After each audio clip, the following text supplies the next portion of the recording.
Saçlarım küləklə dalaşır, mən harasız bir yolçuyam. Bu şəhərdə nə axtarıram, özümdə bilmirəm, yadamdan çıxıb. Zaman çəkişir yaşımla, anam kimi qocalıram. Saatın iki oxu arasında itib gedir bütün illərim.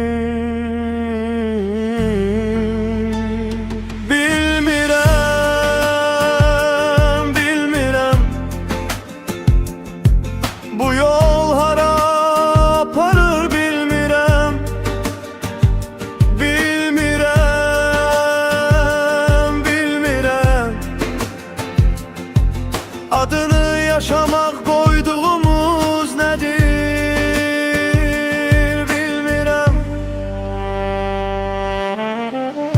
Xatirələr yapışıb yaxama, şəhərlər dəyişir, hisslər yox. Gözəl günlər harda itib, niyə bizim tərəfə yolu yox? Zaman qəribə bir oyundur, nə saxlamaq olur, nə qaçmaq. Arxaya dönüb baxanda, keçib gedənə deyirik yaşamaq.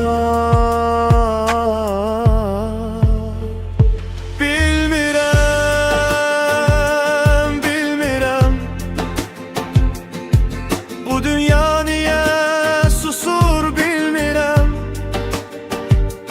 bilmirəm, bilmirəm. Bu dünya niyə susur bilmirəm.